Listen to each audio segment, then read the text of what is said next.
All right. Okay, you got to turn that off, Noli. Okay. Well, let's get started. Welcome, everybody, to week 2 of our preparedness class. Tonight, we are going to talk about foods to stock for storage. So we are going to get started, and if anybody has any questions as we go along, don't be afraid to ask. Um, So we're first going to go through a list of things just to get you started. I mean, there's a lot of things that you can store, but this is just a kind of a list to get you started on the kinds of things that you can either vacuum seal, can, or if you have a dehydrator, that type of thing, or even a freeze dryer, which would be awesome to have, but I don't. So, one of the top things that people usually store is dry beans, kidney, black, pinto, that type of thing. White rice, do not use brown rice. It has oil in it and it will go putrid. Do not use brown rice for long term storage, but white rice will store for a long time. Salt, do not use oxygen absorbers with salt. It will turn the salt hard, and the same for sugar. And I don't know if are y'all familiar with oxygen absorbers? It's not the same thing that you find in like a pair of shoes. When you go to put a pair of shoes on, there's that little tab on there. It's not the same thing as that. That's actually for moisture. And I'm not going to take these out of here because I have them sealed, as you can see. But they look like the little moisture absorbers that you find in like a box or a pair of shoes, or even in some foods. This is an oxygen absorber. They're about the same size. It's filled with some kind of iron stuff, and it pulls the oxygen out of a container. So if you were to put your beans or your rice or something in a jar, you put, depending upon what size oxygen absorber you have, you could put 1 or 2 in there, depending upon the size of your jar. Put your food in there, put an oxygen absorber in there or 2, and it'll actually absorb the oxygen in there, and it'll create a seal just as if you had canned it or vacuum sealed it. However, don't use it for canning fresh food. You know, I'm not saying you can do that, but for dehydrated food, for freeze-dried food, for rice, beans, that type of thing, if you put an oxygen absorber in there, it'll increase the shelf life many, many times. Because it won't be, the oxygen in there won't be allowing the degradation of the food in there, and it'll also stop any, let's say if you've got rice in there, you could have some kind of bugs in the rice, microscopic, you know, they won't survive for real long without oxygen. So it's a good thing to do that. What is kind of the shelf life like in the meat together? What is some of the shelf life on some of these products? I don't know the shelf life of all these products. Beans is a very long time, at least 10 years, I would say. Rice, the same. And it does matter how you store it. Like something like this, if you had beans in here and you took the oxygen, of course, it's going to last a lot longer than if you didn't take the oxygen out of the jar. And you can also, and we'll go through this later, but you can also use a vacuum sealer, which also removes the oxygen out of the jar. Some people use an oven to take the oxygen out. It's kind of like canning. But I also read a lot of websites that say don't do it that way. So I've never tried taking oxygen out by heating my food. Yes, you can also use dry ice, and we will have a video later that actually shows you how to do that.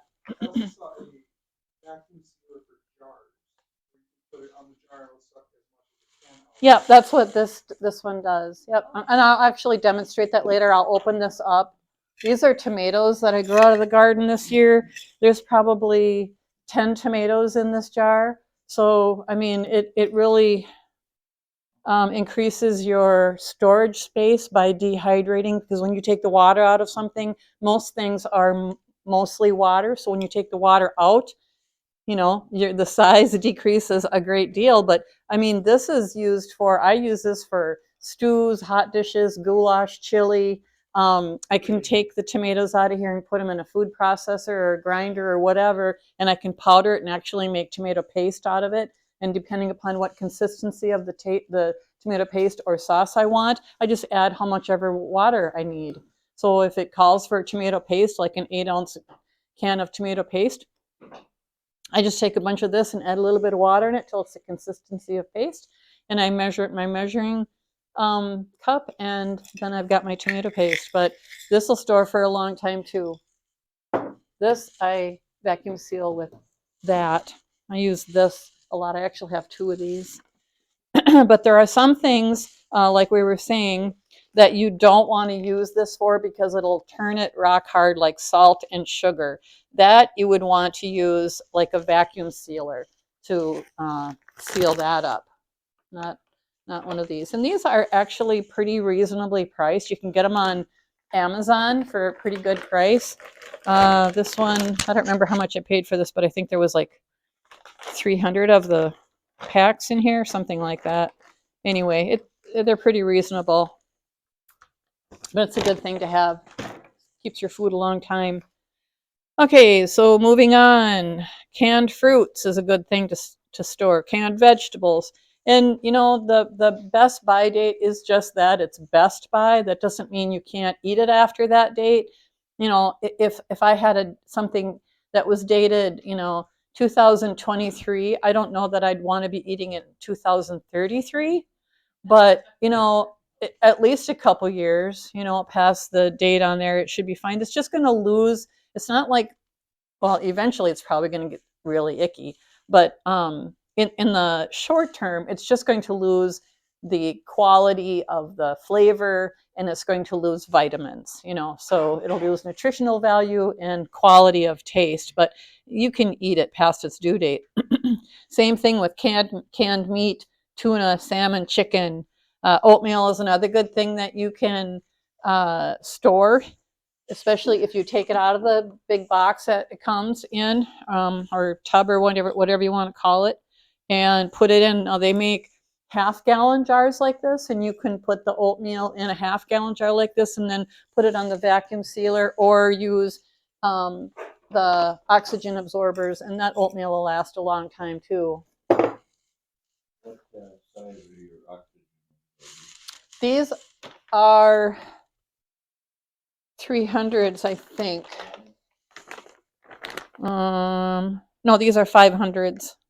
And this is a pack of 100. Actually, I think I got 2 packs in here, but these are 500 cc's.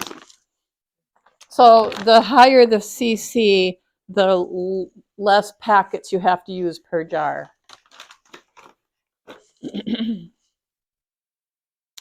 Another thing for storage is instant or freeze-dried coffee. I also store regular coffee. It might not taste as good in 5 years as it did when it was fresh, but you know what? If you can't get it at a store, I'll take it.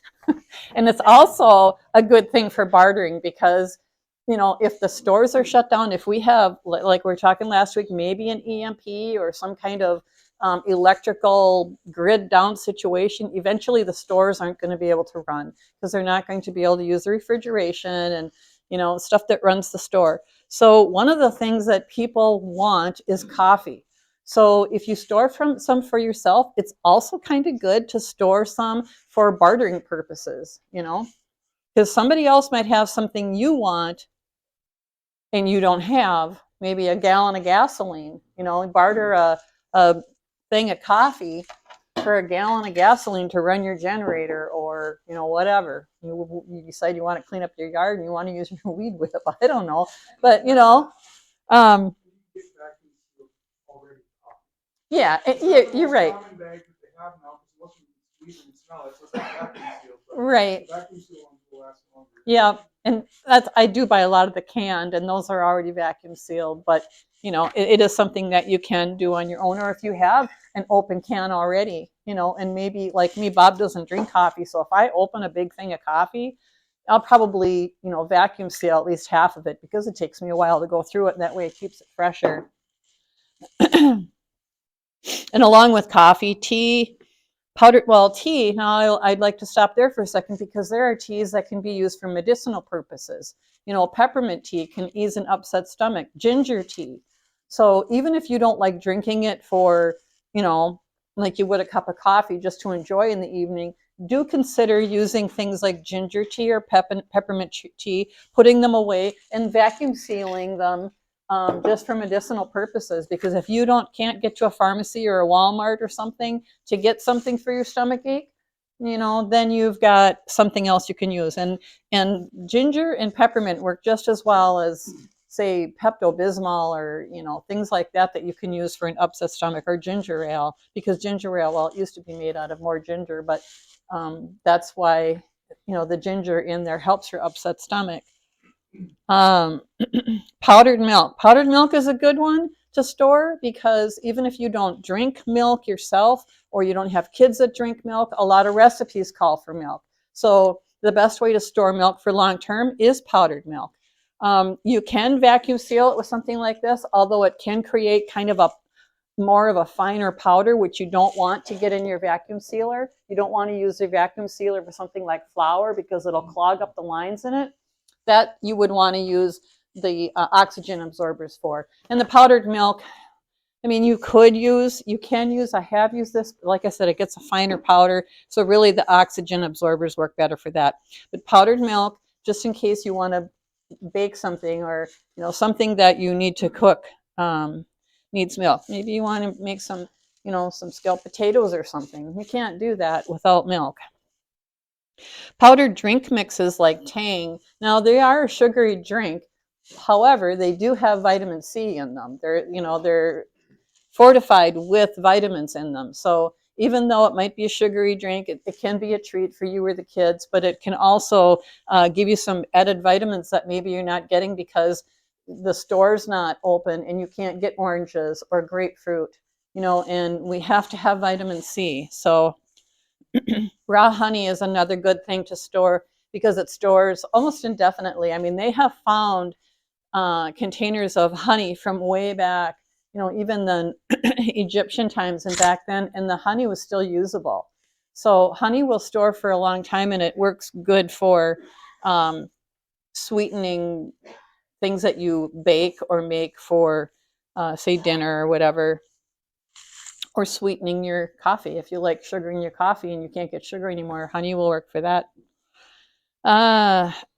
Peanut butter. Peanut butter doesn't store forever, but you can store it for a few years. Just rotate that kind of stock. The things that don't store for a long time, just make sure that you rotate that kind of thing. They do also make, I don't think I brought any, but they make powdered peanut butter, which lasts probably a little longer than just the regular peanut butter. A lot of the oil is taken out of the powdered peanut butter. So it's the oil that goes rancid fast. So powdered peanut butter. And I ate powdered peanut butter last year simply because after I had COVID, I get acid reflux.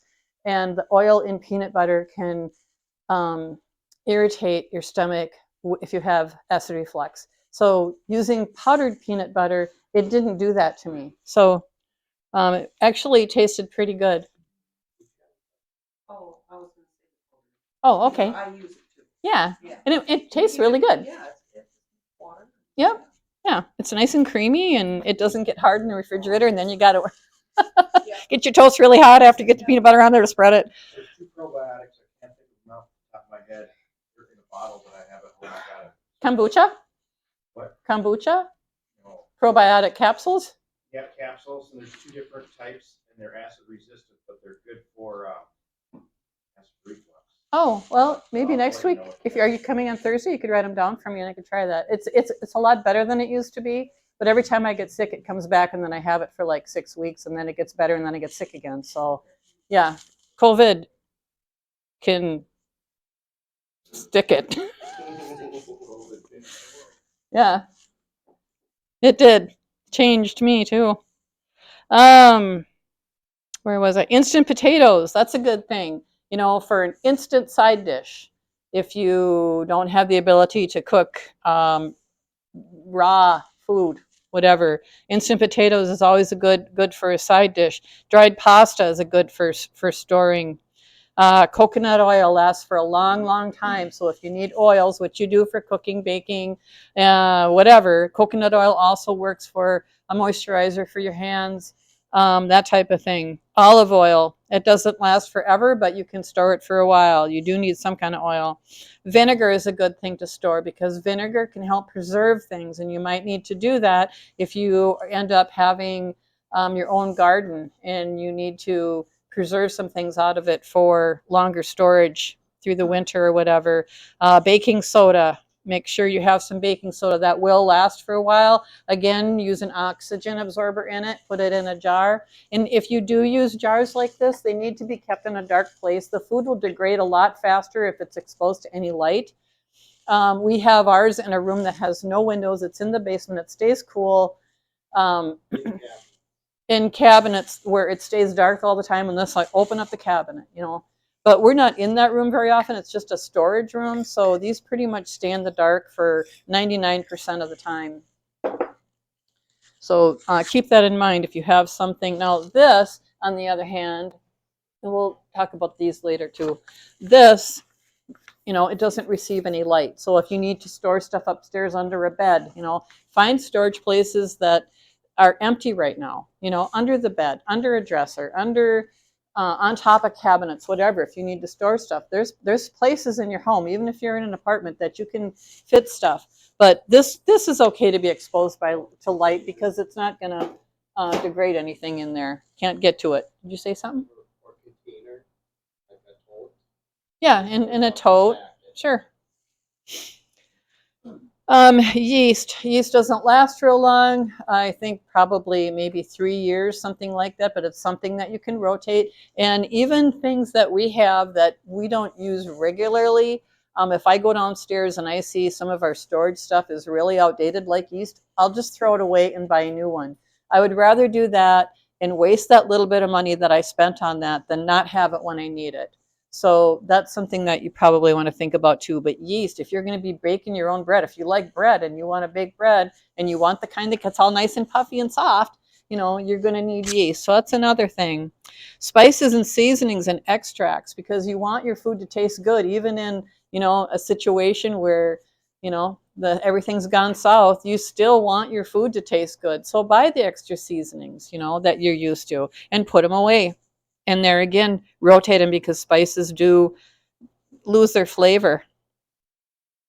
Dehydrated foods have a long shelf life, but freeze-dried foods have a longer shelf life. These, I think this one's dehydrated. I think the eggs are dehydrated. Pretty sure the eggs are dehydrated. But that one, what do you got there? This is freeze-dried. This will last 30 years. So you can, you know, buy a few of these and put them away every once in a while. That's what we did. Instead of thinking, you know what, we need a year worth of food. Well, we don't have the money to buy a year worth of this because this is kind of expensive. Right now, it might still be on sale. Have you looked recently? Still half price, some of it? It's otherwise kind of expensive. It didn't used to be, but then when COVID hit, all the prices for this kind of stuff went way up. It was like, huh? Or you couldn't get it. Or you, yeah, you couldn't actually get it for a while either because everybody was buying it. But I really like Mountain House. If you're going to buy the number 10 can stuff and you want something that's going to taste good, Mountain House is a really good one. It's my favorite. Before we ever bought any of this kind of stuff, we tested the stuff. We went to Shields or whatever and bought a few things just to try a variety. And everything we tried like 5 or 6 of them. Everything we tried, it was like, I would eat this for a meal, no problem. It's, you know, let's just have some more tomorrow because it's that good. You know, it's really good, especially the breakfast was good. What else did I bring? Ready House is another one. It's a lot cheaper than Mountain House. Not quite as good tasting, but it'll suffice. You know, it'll feed you. It'll give you the calories. Black bean burger. I found this to have the most good, nutritious ingredients in it out of all their stuff. So I bought quite a few of the black bean burger, and you can use the black bean burger for meatloaf or You can form it into balls and make it into meatballs or put it in a goulash or something. You don't have to make it into a burger. You can use it for other things. But this is actually black beans, and it tastes good. It does taste pretty good. So that's another thing. This was actually one of their cheapest things they had. It was like, when we were starting to buy it, I think it was like $17 for a can. That's actually pretty good. Now this stuff is a lot more expensive. This is white, freeze-dried white meat chicken. So you can buy meat, so you can have meat. Meat's going to be hard to find if there's no grocery stores unless you know a farmer or are a farmer. So that's something that you might want to barter for, is if you have a farmer living close to you or no one, have some things, have some, I don't want to promote drinking, but I don't. Well, like on the back of this one, it was March of 20, and it's good till March of 50. So it was packaged. But bartering things like alcohol for maybe a couple packages of meat, something, keep things that people might want. If they can't get it in the store and it's something that they're used to doing, I'll get to you in a second, Howard. But alcohol, even the Bible says, give strong drink to those that are faint at heart, so it's not like you have to give it to them to get drunk on, but it also says give wine to those that are in distress. So if something were to happen, like an EMP or the grid goes down, people are going to be pretty stressed. And something like wine or some kind of alcohol is going to help them maybe get by the initial, what am I going to do now? That stress of what am I going to do now? Also for a disinfectant, or if somebody gets hurt, that's what they used alcohol back in the Old West. Somebody gets hurt and they're in a lot of pain. A toothache, a toothache. So, Bob and I don't drink, but we have several bottles of alcohol. What's wrong with you? Well, That's because that was my stash before I quit drinking. yeah, it was. So, and we do buy like a couple bottles of wine once in a while, and I put it downstairs for our storage, just in case I go through a stressful situation. I wonder if you're referring in the Bible, like during Roman times, 2,000, 3,000 years ago, they drank watered down wine because the water was bad. But it says to give wine to those faint or in distress. And it says give strong drink to those that are Okay, it's a strong drink. Okay. a strong drink or wine. Yeah, strong drink to those that are faint at heart. No, I don't smoke, but ordering cigarettes. The only thing with cigarettes is they're so darn expensive right now. Yeah, they are. I can think of less expensive things to barter. But yeah, that's good. That if you have cigarettes, and then they go stale after a while too. Not to beat this one to death, but in the Middle Ages, they drank a lot of alcohol because the water wasn't safe. Right. Which actually dried up their body more, but they didn't know that. Howard, you were going to say something. At the Mountain House, there's quite a good sale on the number 10 cans right now. I think it goes through the end of the year. Just an example, ground beef, number 10 can is regular $89.35. Pretty much half price, $44.67. Are you on the website? Well, before COVID, it was even cheaper yet. It was probably what it is now for on sale back before COVID. But yeah, everything just about doubled for that kind of food. Well, Mountain House did a lot. Supplies service the armies and stuff with the packs. Yeah. Thinking of cigarettes, I always rolled my own. Mm-hmm. I was smoking, and they were about 3.5 to 5 cents a piece. Which, even if I'm non-smoker now, if I could consider myself a non-smoker, I could roll up a couple of cartons. Mm-hmm. They get $100 for the smoke, really, kind of, sort of. Yeah, if you still have that, Oh, yeah, it's sitting right in my counter. I do that on purpose. Would you need to freeze it or something to keep it from getting too stale? Probably. Yeah. Yeah, the tobacco. But that would be a very good barter item if you have it. Yeah. Don't have to pay $10 a pack to get it because Yeah. that's Exactly. very expensive. If you never end up having to barter with it, then you've spent a lot of money, on cigarettes to buy to barter with. Tobacco chewing cans. Yeah. Make some money on that. Mm-hmm. So as far, huh? No, go ahead. I just wondered if you found what he's looking for on that site. I'm just going through the cans. Okay. So think calorie dense, high carb, high protein foods, unless you have special dietary needs. If you have diabetes or have some kind of dietary need, buy the things that you need to get by. So one book I read did point out something that a lot of the stuff that you can store and put up is kind of starchy and there's not a lot of fiber in it. And so the point that the author that I read was making was make sure you've got something with a source of fiber and make sure you've got some laxatives also stored up. Because a lot of these things can start to cause problems. That's a good point. And that's why we store a lot of our own. We have a good share of that, but we also have a lot. We grow they're not huge gardens, but for Bob and I, they're pretty good size. And I probably do something like this with 3/4 of what we get out of the garden because we can only eat so much. And I always grow too much just because I'm a gardener and I like to grow things. But so we do have a lot of things like this. Green beans. This is green beans here. We have a lot of this kind of stuff. Cabbage. Yeah. Oh, okay. Well, I just wanted to say about fiber. Yeah, those dried beans are full of fiber. All fruits and vegetables have fiber. If you have like stored wheat, like whole wheat, and use a wheat grinder, you're getting a lot of fiber from that. So unless you're just living on like white flour and meat or whatever, Yeah. you're probably getting enough. Right. Well, that brings up a good point too, Penny, because that's something that I don't actually have on this list that you might want to put down, and that's the hard wheat. Do you have that? Have you? Yeah, I do have. And do you just store it in like a 5-gallon bucket? Yeah. Yeah. And So it'll keep forever.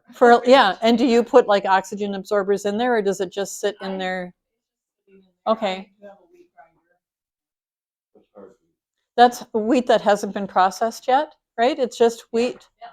Just the Eating it, kernels. like when you were talking about Egypt and the Yeah. honey, yeah, I've heard that the wheat, was also still eatable. Oh yeah, that's right. Yeah. Yep, I've heard that too. Pretty much, so That's something else that went up in price since COVID. I don't know what it is now. I haven't looked at it, and it was hard actually to get for a couple of years during COVID. Was the hard wheat, the unprocessed wheat. It's just the wheat kernels, but that like Penny said will store for a long, long time. Are you going to talk at all about storing medicine at all? Like your insulin if you need that, or aspirin, or Viagra, or whatever. We do. We do store all that stuff, but we rotate it because medicines will lose its potency. Most medicine doesn't actually go bad. Some can, and I haven't researched a lot into what can turn bad on you for storing it as far as medicine goes. But if you do take a medicine regularly that you depend on, I would suggest that you research that and have a lot of doctors, not all, but a lot of doctors will give you a supply to keep on hand just in case something does happen and you're not able to get it. Not all will do that, but some will. They'll give you a couple months supply so that you have it if something were to happen. So, but yeah, that would be a good thing for because for each individual to research what they actually take is probably better than me trying to do it because, like I said, some things just lose their potency and a few things actually go bad. And so you'd want to, research for you individually what that would do. But we do store aspirin, ibuprofen, antibiotic ointment. I have a lot of first aid supplies. Do you just store it plainly, or do you do any of this? It's in a metal cabinet. It's Yeah. just It's plain. not all, you don't put I don't the vacuum seal any of the medication. No, I just leave it in the packaging. A lot of the packaging you know, depending upon what it is already vacuum sealed, or it's in a tube like the antibiotic ointment. It's in a tube, and the tube is sealed. You know, if you ever had to puncture the tube of something. So those things really wouldn't need to be stored in something, you know, like a Mylar bag. But we pretty much have any medications that we use on a normal basis stored, and then we just, when we need them, we bring them out of storage, use them, and replace what we brought up. And they do have expiration dates on them, and they do lose their potency, so it's good to keep those. And there again, you know, if it's something that you don't use and it's been, you know, out of date for 2 years, just throw it away, you know, and get a new one, so that when you do need it, it's a good potency and it's going to make you well. But that's a good point. I don't know that if we talk about medicine on any of my You two are classes. clearly not old enough. For what? Because you're not taking enough drugs yet. I have a pharmacy. Well, and you know, so that would be something you might want to ask your doctor, if you could get some supply, so that if something does happen, let's say the grid goes down and the pharmacy's closed, what are you going to do? And I'm sure your medicine you have to have every day, right? At least some of them. So I would talk to your doctor about that, and if that doctor won't do it, ask another one. There are actually doctors on the internet that will send you antibiotics, and it's one of them is Jace Medical. yes, Jace Medical. You watch Canadian Prepper too? No, but different, on a different podcast. Yeah, he's on. Yeah, a lot of them do promote his stuff, and it's antibiotics that you can get from a regular. I guess it's a regular doctor, and they send them to you. So, Say they'll help you store your regular medicine. oh, okay, Antibiotics. okay. Well, there you go. So that would be Jace Medical, right? Yeah, JACE, I believe. The JAC or JASC. I think it was C, but I'm not sure. But yeah, that would be a good one to look up if you take medications and need to store something. But I think it's JACE. So with also the first aid stuff, we do carry Oh, other yeah. products. Yes, we carry bandages, we carry tourniquets, we carry blood clotting powder. Because if you get cut and there's not a clinic open or somewhere for you to get stitched up and you're bleeding, I mean, if you've cut your arm off, it's probably not going to help. But if you've got a cut that, you know, somebody can put pressure on and get it to stop, you put some of that blood clotting stuff in there, and it will come in handy. Is it always going to save your life? No, but at least you got a chance, you know. So blood clotting powder, a good place to buy. And I actually am going to go through some of this when we do the get home bag, because we've got all this stuff in our get home bag, because if he's down in the city 70 miles away and he's got to get home, chances are he's going to have bleeding blisters on his feet by the time he gets home, unless he finds a bicycle to steal, like he says he's going to do.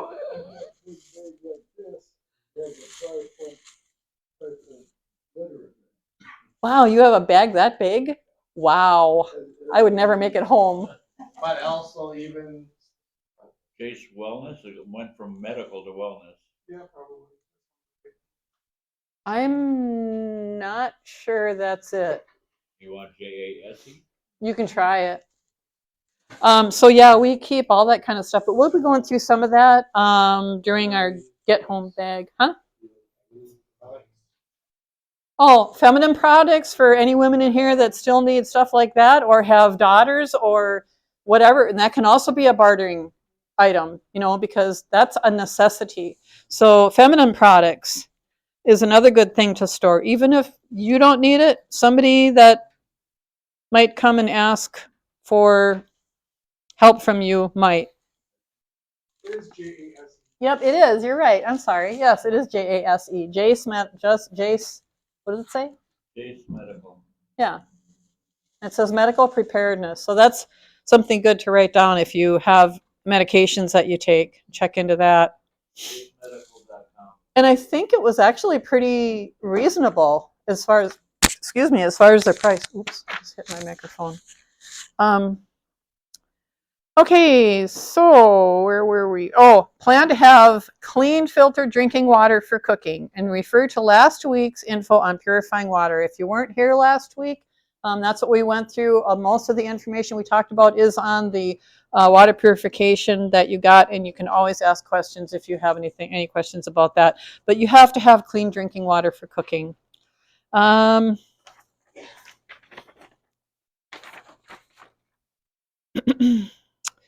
Resources and suggested items. We went through the number 10 cans, good thing to have. When we first started buying dehydrated food or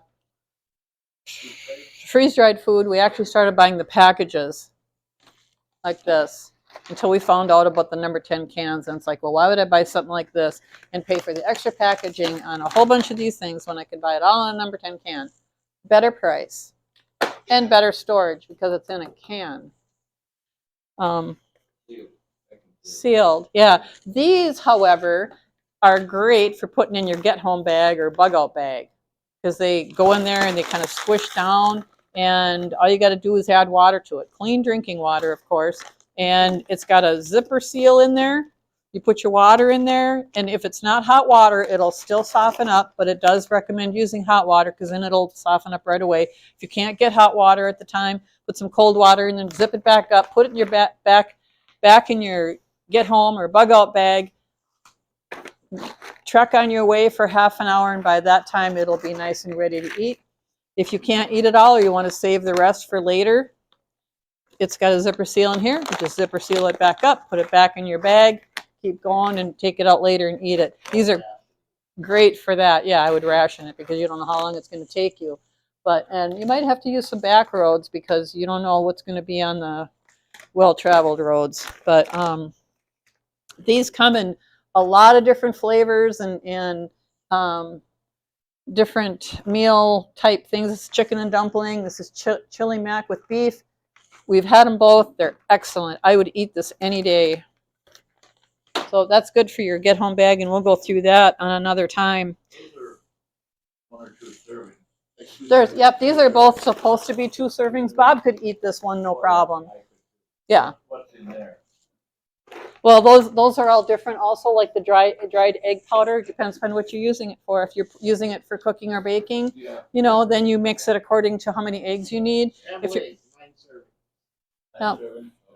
so, and then like the meat, it Things depends. get tough, you're gonna probably want to ration just a little bit. Right. Yeah.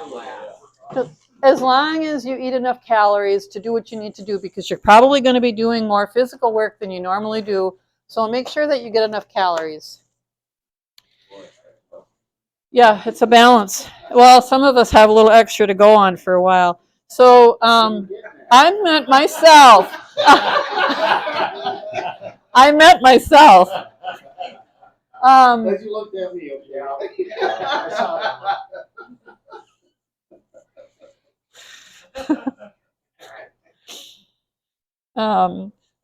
Some of the places that you can go to on here, I've got them listed. My Patriot Supply, that's where we got our Ready House, right? Ready House?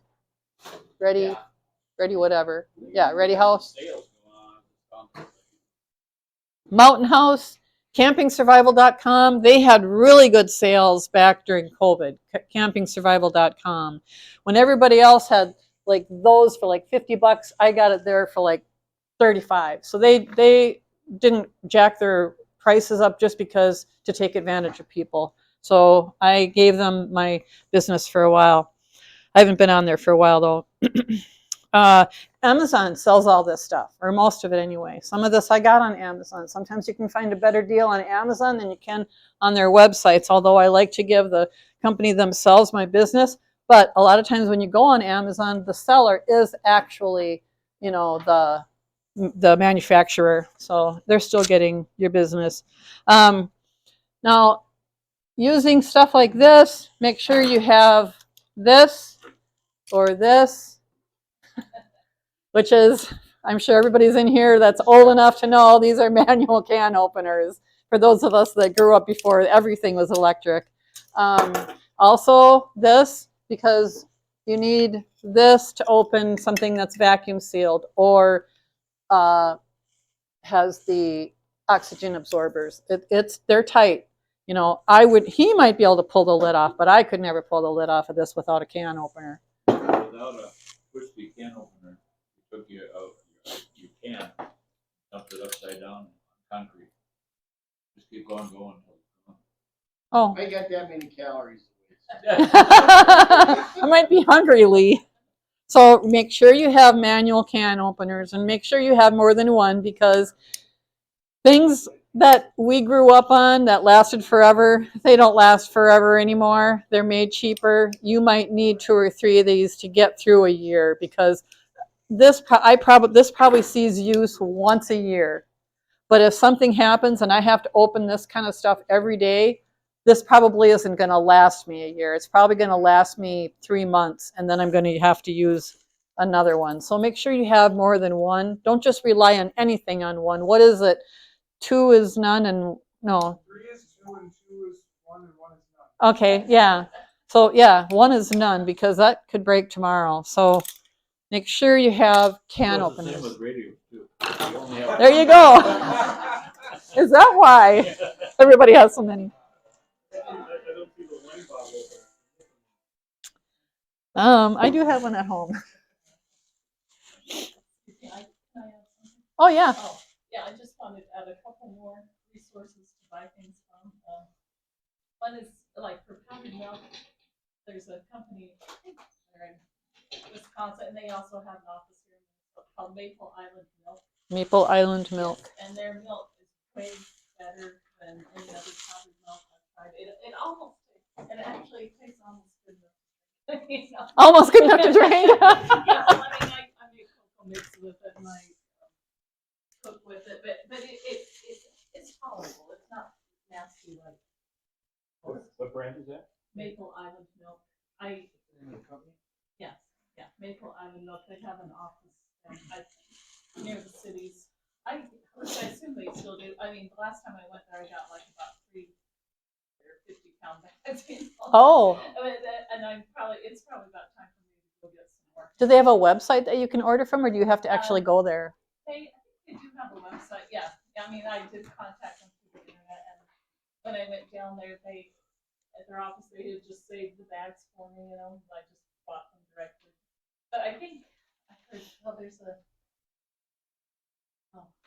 emergency like, you know, vendor in Utah that I talked to once, and they said, oh yeah, that they got their product from the blood and milk. Oh. You know, that was what they were selling for. It was called emergency essentials. They were selling for super high prices. Can you store in the bag that they give you? And that's, So it's like a miler, or? Yeah, well, it's covered with plastic on the outside. And so, but yeah, after I open it, I have these 6-gallon buckets that I put it in, and then I just use it out of that. But until I open it, I leave it in the bag, and it keeps.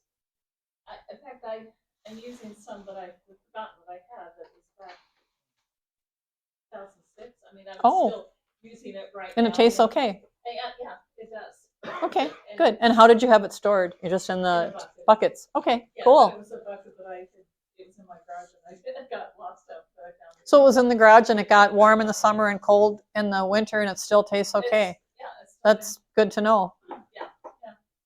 Awesome. So, Maple Island Milk, and then another place is the LDS Church Cannery. Yep.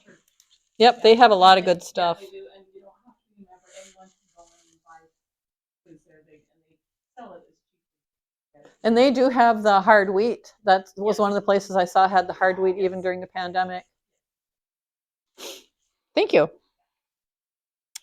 Okay, manual can opener. Good supply of matches and lighters, because your stove might not work. Yeah. Mylar bags. If you're going to, instead of using like jars to store your produce or things, that you don't have to grow your own stuff to do this. You can buy, like we go to Sam's Club and they've got the big packages of green beans and asparagus and stuff, and we can't eat it up fast enough. I end up throwing half of it away because it goes bad before we can eat it up. So I finally got smart and started just dehydrating the green beans before they go bad. But if you don't have a lot of jars that you can do that with, you can buy Mylar bags, and they're really easy to use. There's lots of videos online on how to store food in Mylar bags. But Amazon is a good place for those. I'm sure there's other places. Did you have something to say? Yeah, just stored food. mice can get through practically anything. So I started using the small galvanized garbage cans, Yeah, because if it's in there, it's safe. you're right. They chew through stuff that That's a good point. I would have thought was impossible. And that's one of the reasons I don't use Mylar bags, but for somebody who maybe doesn't have something like this. So that's a good point. If you do use Mylar bags and oxygen absorbers, because you want to put an oxygen absorber in here, you're probably going to want to store the Mylar bags in a big bucket like Penny was talking about, 5-gallon bucket. Put the stuff in there, get a good seal on your lid, and it would take a mouse a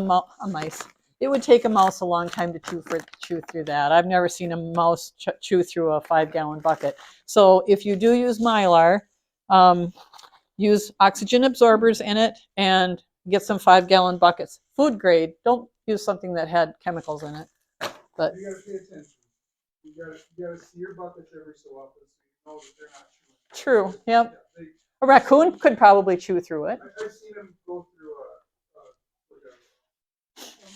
a tub, Rubbermaid tub. Like a tote. If they chew through a Rubbermaid Yeah, tub. totes say well. So yeah, but it's still gonna be slower than if they just go right through that bed. Exactly. And that's one of the reasons that I like this, because a mouse isn't going to chew through this. There ain't no way. Or this. But a 5-gallon bucket is a really good option. Also, I did not bring any. I was going to grab some, but labels, food labels, so that you know what this is, or you know what this is. Like I did. And what year. I did asparagus and green beans last week, and by the time they were dehydrated, I did them in the same dehydrator at the same time, and luckily I had them separated from top to bottom, and by the time they were done, I could not tell the difference between the asparagus and the beans, but I knew which trays I had them on. But so if I were to put this on my shelf and just maybe write the date on it or something, you want to write what it is too, because you might not remember what it was just by looking at it. I couldn't tell the difference. So they sell these labels. They're sticky labels, like on Amazon or any food preservation. Like trying to think of. I don't think they have them, but like Ball. They sell them at the hardware store. That if they sell canning stuff, they probably sell these little stickers, and they're fairly cheap. I got like 500 of them for, I don't know, $15, $10, something like that. They're even cheaper if you don't buy Use tape. name brand stuff. Like This wasn't name brand. Ball for Ball, that's going to be more expensive. Exactly. The Ball brand ones were a lot more expensive. I got these on Amazon, and it looks like somebody copied the Ball thing and made their own stickers, but it was a lot cheaper. But I mean, you can use masking tape too. You don't have to use stickers, but the point is label your food. If it doesn't come like this and you do your own, label it, even with a Mylar bag, because you aren't going to know what's in it otherwise. And like Bob said, put the date on it. I put the date on everything, and then I rotate it. Everything goes in the back. We take from the front. And then I go I try to go through it once a year, because sometimes these seals actually come loose. And if that's the case, then my food's no good anymore. So I've been trying to go through it once a year and see if I've got any loose lids, even on my regular canning stuff. Applesauce likes to do that, because the applesauce likes to get through the lid. Okay. Mylar bags come in different sizes, so you can make big bags of stuff if you have a big family. You can make small bags of stuff if it's just the two of you or one of you. Canning jars are a good thing to have on supply. They can store a lot of food, and like I said, rodents can't really get into them. And you can pretty much get those anywhere. Menards, Target, Walmart, grocery stores sell canning jars. Hardware stores sell canning jars and all the accessories. Oxygen absorbers. Look for 300 or higher cc. Vacuum sealer. Do you want me to demonstrate the vacuum sealer, or have you all seen a vacuum sealer work before? Pretty much know how a vacuum sealer works? You want me to, okay, it doesn't take long, so I'm just gonna, You have another one at home too. I do have a bigger one. Yeah, you've probably seen it. It's a bigger one. I didn't want to bring the bigger one with me. I actually like the bigger one better, but this one's more, I have the same one, it's gonna be the same thing as. it is, yep. So if you get a vacuum sealer, make sure it has the hose on it that you can hook up to a jar sealer. Some vacuum sealers don't have this option. So it has a port right on it somewhere. This one is on top. The other one actually has this apparatus thing that you pull out, and the tube is always connected to it. You need to plug this in. Right down in that. Yeah, but how am I going to demonstrate it back there? You need extension cord? Do we have one? Oh, yeah. Okay. Somebody want to get one? I got it. Well, let 'em go. He's more able. So we'll open this up and then we'll seal it back up, but we'll keep going while they're getting an extension cord. There's several vacuum sealers on the market. I actually made this paper for a class I did. It was either a year ago or 2 years ago now. So the prices on these are probably not right anymore. But these, I just listed some on here. They might be a little bit more, they might be a little bit less now. During COVID, everything was higher. Thank you. But having this thing, even if it isn't for preparedness things, having this thing just at home for everyday use really saves a lot of food. Especially if you live alone and you can't eat up stuff fast enough because it goes stale or whatever. Plus you can buy more and get a cheaper price. Exactly. And then you, for example, I buy a lot of chicken. If you buy 3, heck, if you buy yeah, 7 or 8 or whatever, and you they're half price. put some in a bag and you put it in the freezer and you vacuum seal it. It stays good for a long time because it doesn't get air to it. So let's open this up. Oh, yeah, right, actually, before COVID, we buy flour, sugar, all that. Wow. Factory sealed in jars. Yeah, This way you always have it. I am way behind in that, but I am doing good. Ooh, I can smell tomatoes. Oh, that's good. That means It's, you can really smell it when you open this up. So when you go to seal a jar like this with your food in it, make sure and take a paper towel or a clean cloth and wipe the rim of this, because when you put the food in there, some of the powder or crumbs or whatever get on there and it'll keep it from sealing tight. So make sure there's nothing on the rim. Make sure that there's nothing on the inside of the rim of the lid. You put the lid on your jar. This is something that you can buy in the store. You can buy it in a 2-pack. You can buy it that'll fit on the quart jars and the pint jars, or you can just buy them separately. But you can get them on Amazon. You can also get them anywhere that sells, usually anywhere that sells canning products, or anywhere that sells these. Yeah. So then you just put the end of the tube in the port of the attachment there, and then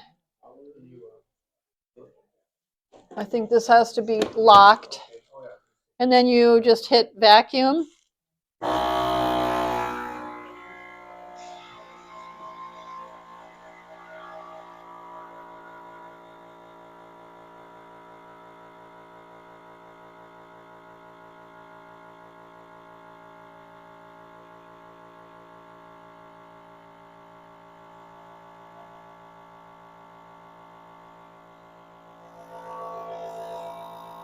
That should have been done by now. Yeah, it should be done by now. Oh, you know what? I have been having trouble with this machine. Maybe that's why I had trouble with it last time I tried to vacuum seal some food. Oh, it did. Okay, it's on there. And I can't pull it off. Yes, I can. Okay, so this machine I think is wearing out. I've had this machine for many years. My other one, that would not have happened. But it will seal that on there. it should seal that on there tight. If you can pull it off like that, you need to do it again, because you should not be able to pull it off. I reuse lids for something like this. I don't reuse lids for actual canning, because then if the lid has any dent or anything in it, it's probably going to give eventually when you use it for canning. But for vacuum sealing, I do reuse, like if I'll take this off, I will reuse this lid again for vacuum sealing, but not for wet foods, only for dried foods. Because there's not anything on there that's gonna, I'm just gonna try this one more time. But no, I would not do any canning with a used lid. I do know people that do, and I wouldn't do that. I'm just gonna try this one more time. Things like pre-made pasta sauce, regular. Well, that if you open it, that has to be refrigerated. Right, but can you store that for periods of time? After it's been opened? Is that what you're asking me? Well, steel seal. Oh, that you buy at the store. Yeah, my machine is not working right. If I buy it at the store, then how long can I save it? Well, like I said, it's got a best buy date, and after that, the quality is going to start degrading. So it's not going to hurt you unless it looks gross inside when you open it up, and that can happen. I've seen people open cans of food that I would not eat because they had it, 10 years past their expiration. But I'm not. I'm gonna. They found canned stuff in a Civil War vessel or something. It was still safe. Mm-hmm. On YouTube, you can get different videos of different people. There's a guy on there that has tested all kinds of different cans. He talks about, what to look for in cans. Compared like a 7-year-old, 8-year-old can with like Campbell's hefty, whatever soup that was, with the same soup that's brand new. The only difference was a slight color. Yeah. The flavor was almost identical. And that'll happen even when you can your own stuff. If you can something this year and you can the exact same thing last year, and you look at them, there's going to be a color difference, and there's nothing wrong with it. That's just what happens. I do want to add too that I should probably go through the dehydrator once. So I don't know if any of you have used a dehydrator before. Fairly simple. You slice up your product thinly, or however the recipe. And I do have a book here that I really like. It's the Ball Blue Book Guide to Preserving. It has freezing, dehydrating, canning, all kinds of things in here. It's a very good book. I do still have to look online for some things because there's some things it doesn't have in here for dehydrating, and you need to know how long, like most vegetables, you do have to blanch before you dehydrate them. I know a lot of people will just cut stuff up and put it in the dehydrator, but you need to blanch vegetables before you dehydrate them because it stops the ripening process. What does that mean? Blanching. Blanching. Okay, so blanching is you boil some water like a saucepan, and you put, now some recipes say to put it right in the water like the vegetable. Other ones call for a steam blanching. So you just take a vegetable steamer like this, if it's going to be steam blanched, put that down in your saucepan. You put your already sliced vegetables in the steamer, and it'll tell you how long you need to steam blanch that for. Most of it's like 4 minutes. Like green beans is 4 to 6 minutes that you need to steam blanch it before you put it in the dehydrator. So once it's done steam blanching, usually I take it out of the pan, dump it in a strainer so it all the water is out, and then I run some cold water on it to cool down so it doesn't keep cooking. And then I lay it out on paper towels or a clean, dishcloth, and let it dry a little bit or pat it dry before I put it in here. Okay. And every dehydrator is different. I really like this one because it's metal. I used to have a plastic one, which I gave to my daughter, which was fine, but I do like the metal because I can put this in the dishwasher and it comes out nice and clean. versus plastic. Things just seem to stick more. So this is fairly easy to use. You just a lot of huh? Dehydrate better than your plastic one? Yes, faster. Oh. My plastic one didn't have a fan. This one has a fan in it. Um, What's something like that cost new now? this one, I think I have it on here. Food dehydrator is. Bigger ones, who pay how much you're gonna Couple hundred. So this one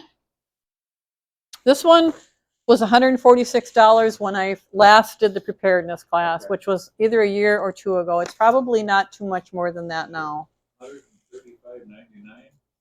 0.48. Might be. Is that the Kosori? Yeah. It might be. 6.48, 600-watt dehydrator, $136.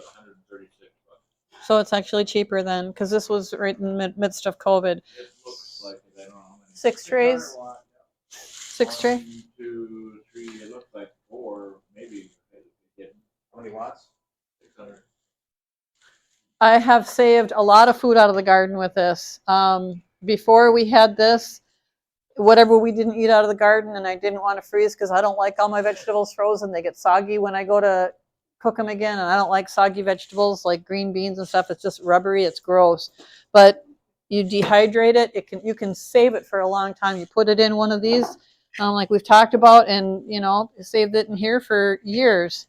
But it works really nice for putting in stews, soups, hot dishes, goulash, chili, you name it. I mean, you could just rehydrate this and eat it the way it is, but I've never tried that with green beans. I usually just use some, even pot roast, just throw a bunch of this in a pot roast, throw a bunch of, dehydrated carrots, whatever I want that I've got downstairs, I can throw in with a pot roast, and it works out really well, and it tastes really good. And it's still, the longer you keep this, the less vitamins it's going to have, but it's still going to be good. It's just going to lose its nutritional value after a while. But this has saved a lot of produce because, like I said, I overdo it. I'm a gardener. I love to garden, and I grow more than we need. But we have saved a lot of stuff from the garden from rotting with this thing. But we have a lot more of this kind of food than we do, well, maybe about the same amount. But of course, this kind of food is different than this kind of food. Like you were saying, you need the fiber, not just the meat. And you need, so it adds, oops, I got to go around the other way. It adds to your storage, your variety.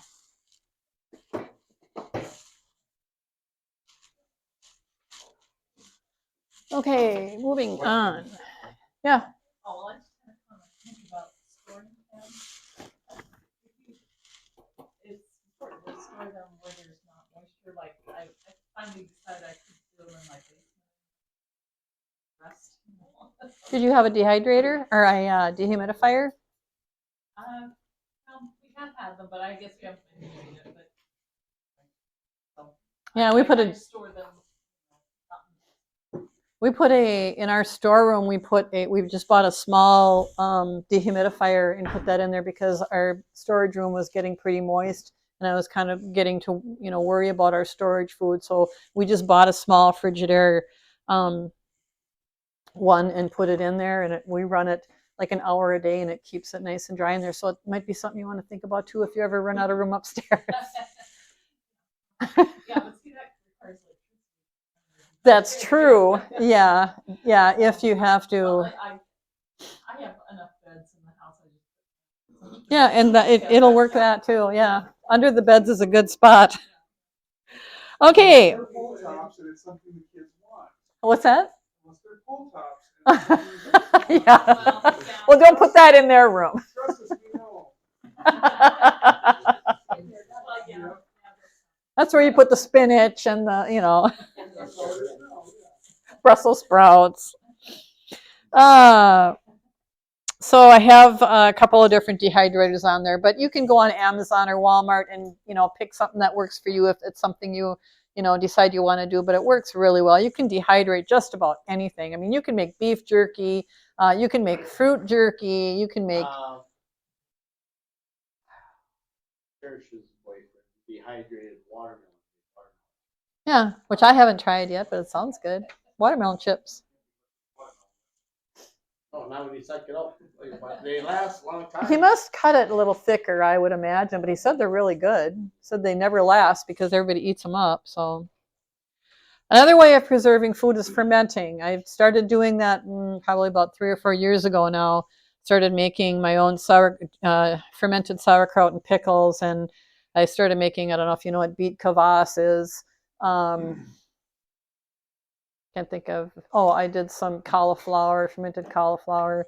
That's another way you can store food. It doesn't take any refrigeration or anything. You ferment it and it can sit for quite a while. However, you do need to keep a watch on it because I did have some fermented pickles a couple years ago that did get some mold on them. So, you know, it's not a for sure thing, but the fermented vegetables like the sauerkraut and the pickles has the good bacteria in it for probiotics. So, you know, it keeps our guts more healthy. So that's why I started fermenting vegetables like that. It's just for the probiotics.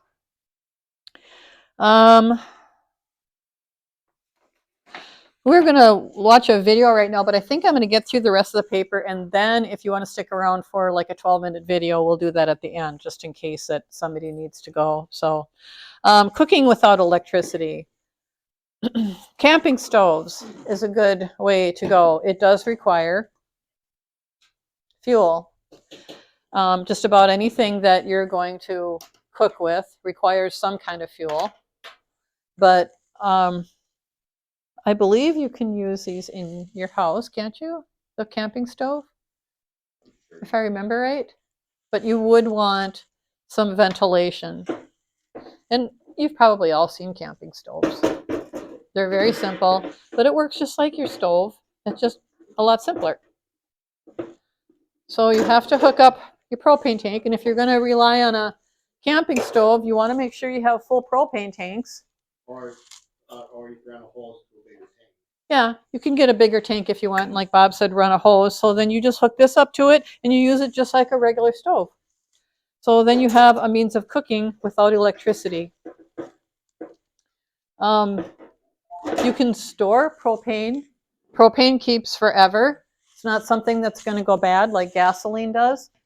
We have some propane stored. So if we need to refill, we refill. We don't have to count on somebody coming out and filling up our tanks. Or taking it to the hardware store, I should say. So these are actually fairly cheap too. They're not real expensive. I think I have one on here for $80 on Amazon, which isn't too bad. Put it away. Fire pit. If you watch like Craigslist or something, you can pick up the stove. Yeah. What did you get this one for? $20 or something? I picked up the stove and dual fuel lantern, Coleman lantern. I think I paid $30. So you may never use it, but $30 just to have the peace of mind to know that you have something to cook on, you know, if the power goes out. You're not just eating cold food out of a bag all the time. Well, and that's only going to last for so long. So I do want to show you what Howard and Sharon and it disconnected. Hang on a second.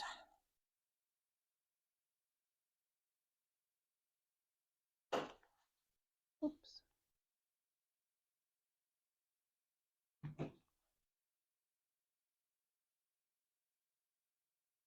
And I need to do that. I was talking about this last week, about that, those foundation blocks, and I was wrong. It wasn't that we left space in between the bottom blocks. It's that we turned the blocks sideways so that it was really vented. And man, did that create fire. I mean, that fire really burned. We had no problem. It was windy, so off the other end, the flames were coming out through the block. They were shooting out.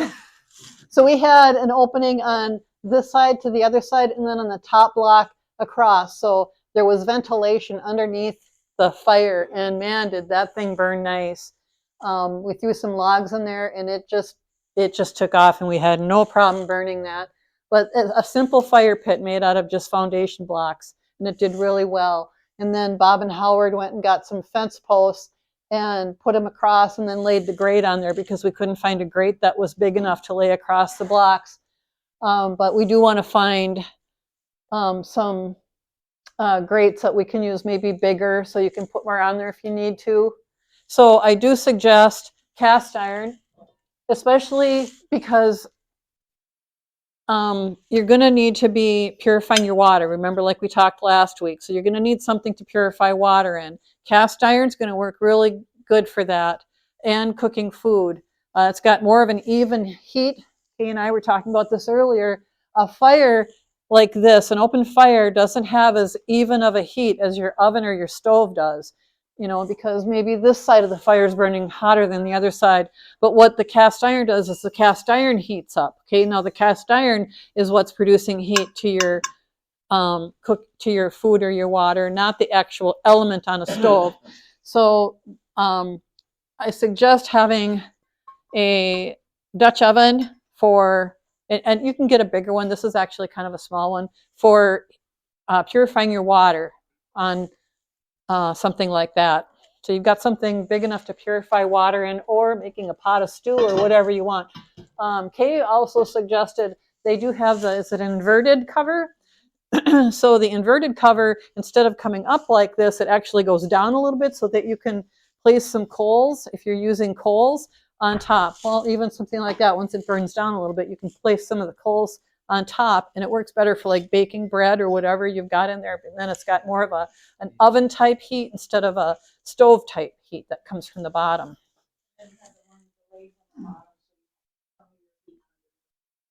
Yep.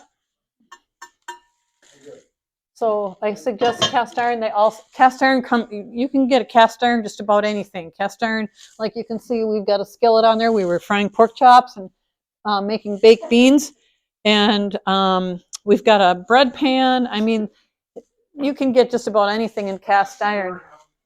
What's the matter with you? Sorry. Time's up. With the fire open that much at the base, how much smoke did it put out? Not a whole, nothing. Not much. The wood was pretty dry. You had it in your shed, didn't you? So it was pretty dry, so it wasn't wet. Something else which you made me think of is what we found when we did that was that fire was really hot. And in order to reach our pans over the fire, we had to get, what did we get even? To pull it to us, to get it over to us. So, you know, maybe some welding gloves or, you know, something similar so that you can actually get to your food. Or, yeah, another fence post or a bigger grate that actually comes to the edge. This was, I think we made it 3 feet wide. 3 feet by 3 feet. Yeah, so if you had a big grate where you could pull the thing to the edge, but you still have to pull it with something. The biggest, Howard's logs are so long, but you have to make it to get coals completely more even throughout the whole thing for cooking. But it was just a trial. But it worked really well. Yeah, we wanted to try it. We were going to actually, maybe I told you this last week, we were going to actually spend the day out there doing everything like we were living off the land, just to try out our equipment before someday we ever have to actually depend on it. But the year got away from us, so that was all we were able to do, was just cook. But 27? You have that many? You want to sell some? Awesome. They're not cheap either. Man, you go to Cabela's or something, and I mean, you can get them. What did I think I have some on here. They're not all really expensive, but they're not cheap. Okay, so that's cooking without electricity, fire pits, a fireplace. If you can rig up something in a fireplace to cook on, if it's in the wintertime, wood stoves, some wood stoves you can cook on the top. Just remember that you have to have a supply of firewood for this kind of stuff. And for those of you that live in town, it might not be that easy. So then you might want to rely on something more like this and maybe have a little bit more propane stored, or your gas grill. That's another good thing to cook on. You cook on it in the summer. You can cook on your gas grill all winter long as you have a supply of propane. So if you have the ability to just buy a propane tank You know, even if it's not the big 500 gallon, if you can get a supply of propane in whatever, 100 gallon or 200 gallon or whatever. Well, I was gonna say, you can also buy just extra coal and have a charcoal grill. Extra coal. Actually, we have a lot of different cooking ways. We have a charcoal grill, we've got a gas grill, we've got this, we've got, you know, we can use that. We've got a lot of different ways that we can cook. And one of the ways was our charcoal grill. So we just bought a bunch of extra charcoal and we just have it stored and fluid. Have you tried any one hole stoves at all? Any what? One hole stove? No. I don't even know what it is. You take a log, say about that big, drill a fairly sized, good sized hole down the middle. You drill a fairly good sized hole, same this way, so that it has an L shape, basically. Okay. You start it in here and it goes. Hmm.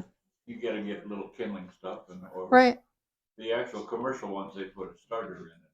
You know, Yep. a flame starter, stove starter. But you get a little kindling that you put down in moss or whatever. Start it in the bottom and it burns for hours. Okay. I have not seen that. Decided we needed more than one way of cooking something. If something fails, you got another backup. Right. And a backup to the backup. Well, there's the backup guy right here. And with anything, you need that. There he is. You need that with anything, even food storage. Don't just rely on Mylar bags or don't just rely on glass. You know, have backups to your backups for any of this stuff.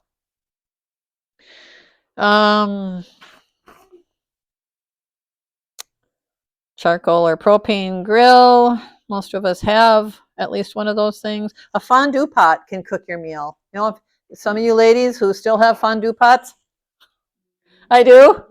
But you're going to need your fuel. You know, buy a few jars or bottles of that stuff that will cook your meal, especially if you've got, you know, a smaller, like Bob and I could easily cook a meal out of our fondue pot if we need to. So that's another thing. I did buy the fuel for that. Homemade fire pits. You can make that out of different things. Canned heat, yep.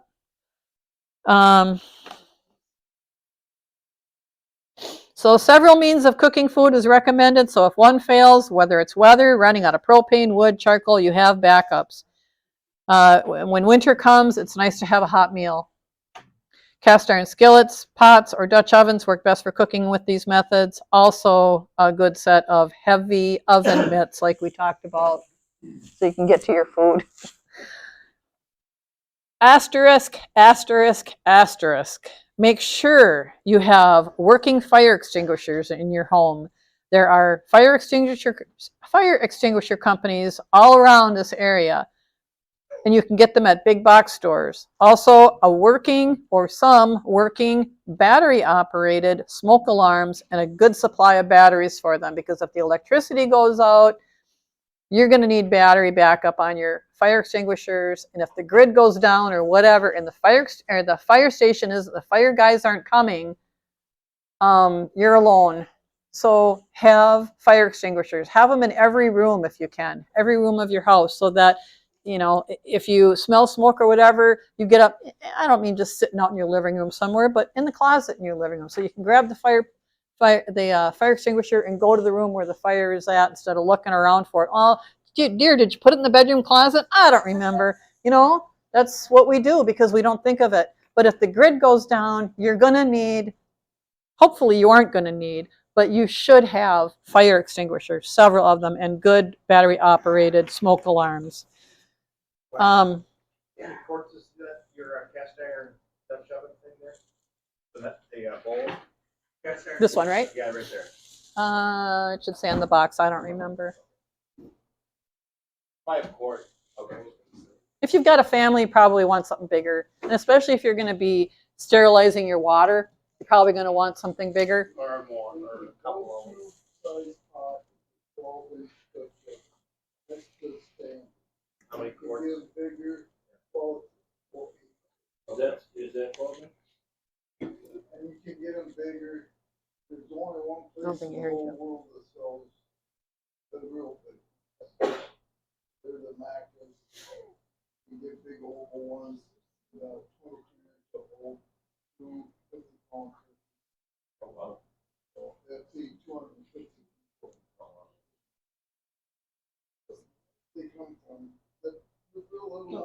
don't make anymore. 10 and 12 inch thing. If you try using your regular cookware on something like what you saw, our fire pit, it's not going to be long before that's a piece of crap. And it's just going to burn through, the handle's going to burn off.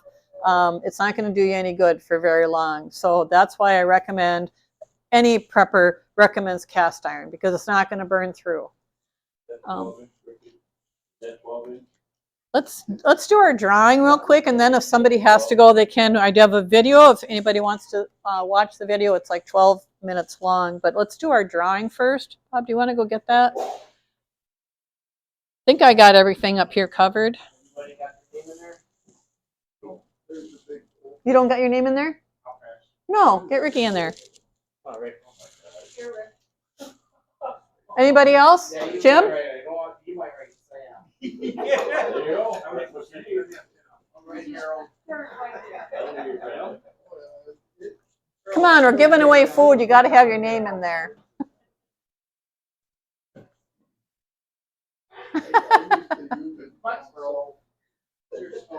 Did Jim? My dad would have loved that. My dad always wanted stuff. He ended up with a big pot and a big oyster spot. And cooked booyah everybody put.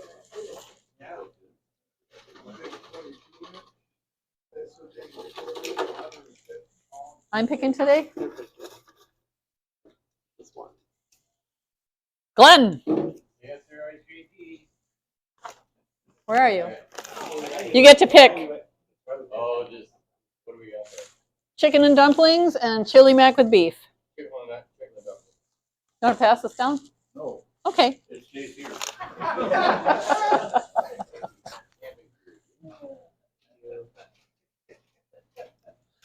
Before anybody does leave, remember next week we are not meeting. It's the day after Christmas, and people are spending time with family. So we're not going to meet next week. It'll be the following week, and that week we're going to do lighting and heating when the electricity goes down. So that'll be good too. Anytime anybody wants to add anything, please speak up, because this certainly isn't a full list of things that we can prepare with. You all have good ideas, so please feel free to bring them up anytime. So that being said, does anybody need to leave right away? Otherwise, I do have a video that's about 12 minutes long, but feel free if you need to leave. What? One. You doing this is really good. Oh, thank you. It's a lot of fun. I like Number doing one, it. you're doing very well. Number two, it's very good for all of us. Thank you. Look at your crowd. Well, good. Well, that shows, and what I find too, and I'll just say this quick so we can get to the video. What I find is ham radio operators are, maybe we don't all believe everything the same, but one thing I think a lot of us do believe in is being prepared, and maybe ham radio is part of that, being prepared. From what I see.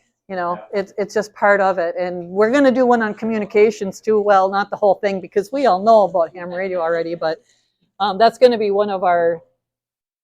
during one of our classes. Yeah, I do really enjoy it. It's a lot of fun. Okay, so, it went off again.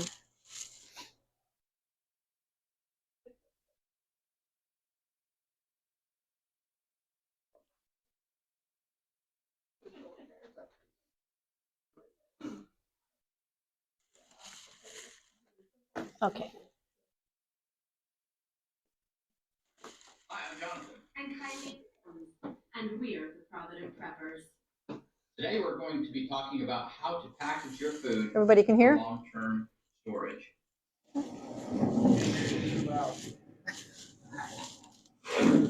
Am I in your way?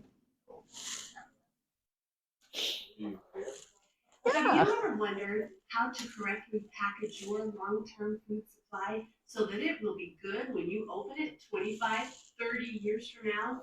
Well, in today's video, we're going to teach you the best containers to use, as well as the right treatment methods to make sure that your food is good when you need it. Let's talk about packaging our Yikes. long-term food storage. We want to make sure that we do it right, because it is a significant investment, and we want to make sure that takes care of us for a long time to come. Yeah, so if you just put your bags on the shelf like what you see right there, that's not gonna last for 25 or 30 years. When you open those bags, that sugar is gonna be hard as a brick, and that bag of beans could be infested with beetles, and the air will also degrade it. So that is not the best way to store your food storage, and we're gonna show you what is the best way. So the first thing you wanna do is you want to start with really high quality food. Now, when we're talking about packaging food storage today, we are talking about dry goods, right? Like flour and sugar and wheat and grains, those types of things. That's what we're talking about. So we want super high quality. It needs to be less than 10% moisture. So you can have one grain, like you could have wheat that was a higher moisture content than the other one. And the one with a low moisture content is the one that is the best candidate for long-term storage. You also want to make sure that it has a low oil content. That's the reason why you can't store brown rice for a long time. White rice will store for 30 years, but brown rice has this very nutritious coating on the outside bran, which has a high oil content, and that oil goes rancid, and therefore you cannot store it for a very long time. So less than 10% moisture and low in oil content. If you want some more details about this, Google the Provident Prepper long-term food storage, creative solutions to build a critical asset. And we've written a killer post there to try and help you understand how to build your long-term food storage. Let's talk about containers a little bit. Containers are obviously critically important because they are the thing that's going to hold whatever you're putting in there and make sure that it preserves the food for long term. And they're not all created equal. And they are not. Absolutely there are some, it's good, better, and best, right? Okay, that paper bag, that was not good. But there are some that will do the job, but there are some that are the best, and we will discuss that. Right. And there is a post that you can look at there, the Provident Prepper, long-term food storage, best containers, and treatment methods. We encourage you to check it out. Yeah, that is what this video is based off of today. So this video just gives you a little sneak peek. So if you want the rest of it, make sure that you visit the Provident Prepper. Number 10 cans are a great choice. The best choice. I would agree. They are a little bit more expensive, but when you look at their ability to keep light out, to keep moisture out, keep critters out, overall, it is what allows foods to be 25 or 30 years in storage. Right, because that the steel can creates a true oxygen barrier, right? Moisture can't get in, air can't get in. It just creates this wonderful little time capsule. So that is the best choice, but it is more expensive because the cans aren't reusable. However, they can be reusable for a variety of things. That's right, you could repurpose them. Right, and you can use the plastic caps to seal them. And obviously they're not going to then last for 25 or 30 years, but they're still very usable for other things. But for somebody who stores a lot of food storage, I have more number 10 cans than I could possibly ever repurpose. Thank you, Johnny. All right.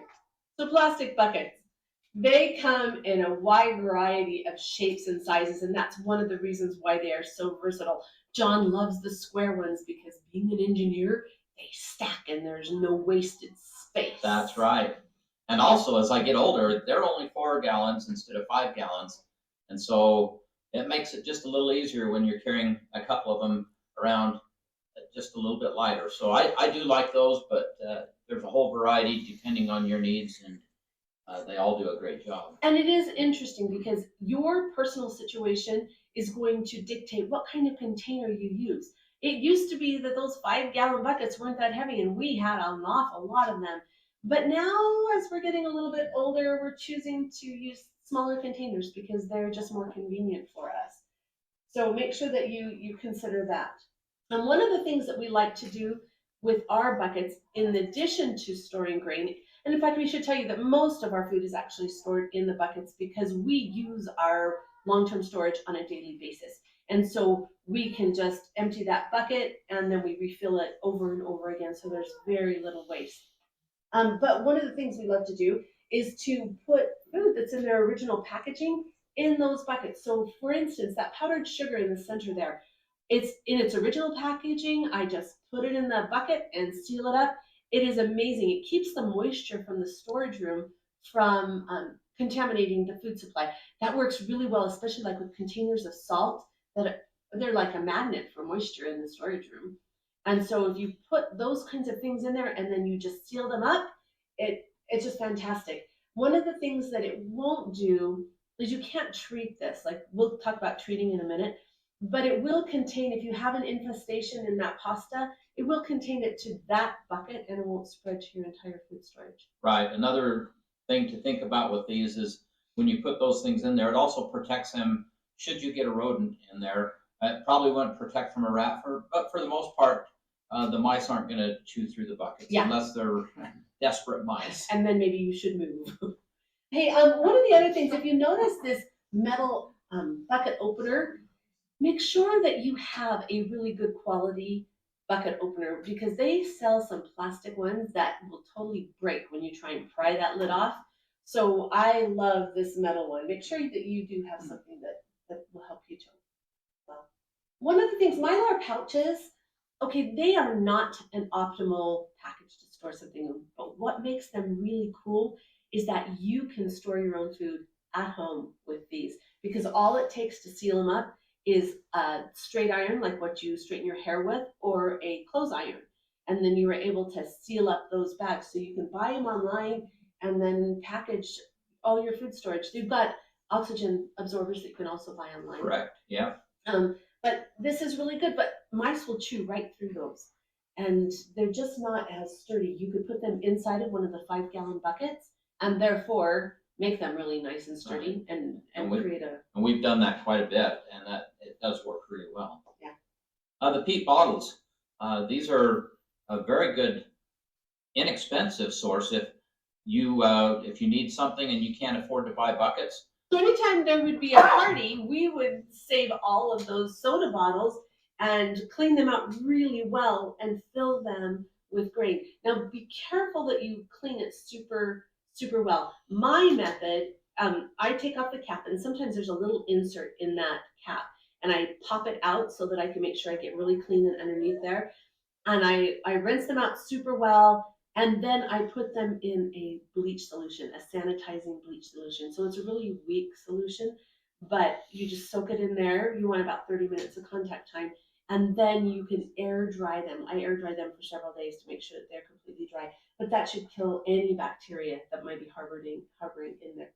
For storage reasons, sometimes all those bottles are kind of awkward to store. And I found that I could go to the supermarket and get free apple boxes, like boxes that they bring apples to the supermarket in, and they fit the bottles fairly well, and it enabled me to stack them, and they just work better in the food storage room. Glass jars are an excellent thing. Obviously, the size limits you somewhat, but for short-term uses, they work very well. There is not air infiltration. Obviously, there is light infiltration, but as long as they're being used in a relatively short period of time, or they're in a cupboard where it's dark, you shouldn't get any food degradation from light. And these are my favorite. I use these all the time. Would I have my whole food storage in them? Absolutely not. But I buy a lot of different things in bulk. And you can tell from these, I've got old peanut butter jars, old mayonnaise jars, I'll use spaghetti jars because they all clean up really nicely. Glass is a fantastic thing and it's such a tragedy to throw it all away. So this way I'm able to utilize that, repurpose those for a higher cause and not go to the extra expense of buying more jars. And then we also, when we're not using our glass jars, our canning jars especially, those get filled with put in our storage so that we keep that water supply. They store just the same size, full of water or without. So it's you just as well have that water. Yeah, so if you look at this is actually a storage room that Jonathan built me just for my beautiful jars. But if you look in the corner there on the right, you will see all those are filled with water. Some of them are canning jars and some of them are the other jars like peanut butter jars. But he did a fabulous job creating these shelves. And of course they do store some of my wet goods too, right? The things that I bottled.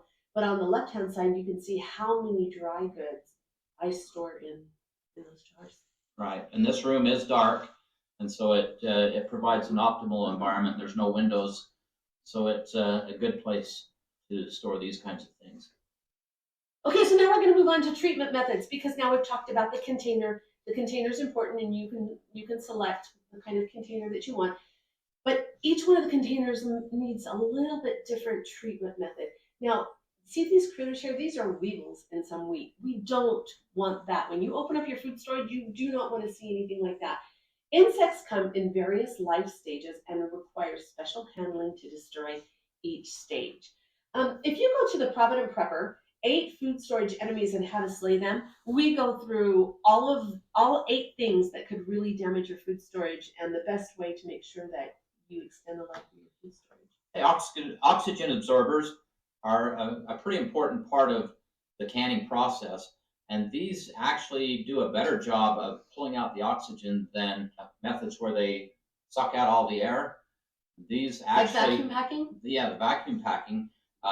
These actually tie up all the oxygen, which isn't all of the air, because that leaves the nitrogen and other things in there. The nitrogen doesn't allow any growth of microbes or critters, but that oxygen is all tied up. And so these oxygen absorbers do a wonderful job of helping you preserve your food. Another method is the dry ice method. Obviously, that's frozen CO2. This actually displaces, and we use this in our buckets, this displaces the air in there. So you put 3 or 4 inches of grain in the bottom of the bucket. You put this dry ice, and you probably want to wrap that or maybe put a little paper towel over it. Just to prevent it from burning the grain. Right, just to keep the grain good. And then you can finish filling that bucket. Then that dry ice and the CO2 that creates the dry ice is heavier than air. So as it sublimates or turns into a gas, it's going to push all the oxygen out the top of the bucket. And then you're left with a bucket that has no oxygen in it for the critters to grow in. Yeah, so it's really important you don't seal that bucket right away. You want to wait 30 to 60 minutes at least, or else you've created a dry ice bomb, which is a felony, so don't do that. But you might wonder why you shouldn't just put oxygen absorbers in there. And there's a really good reason. It's because the plastic buckets are permeable. Do you remember how we talked about the number 10 cans won't allow any oxygen in there, true oxygen barrier? So anything that will create a true oxygen barrier, like the Mylar bag or like the glass jars, those are great for oxygen absorbers. But the plastic, actually air will infiltrate in eventually, and so it doesn't create a true oxygen barrier. In the buckets, the oxygen absorbers don't work nearly as well because those buckets will allow some infiltration of air. And so that's why we prefer to use the CO2, the dry ice, and push all that oxygen out.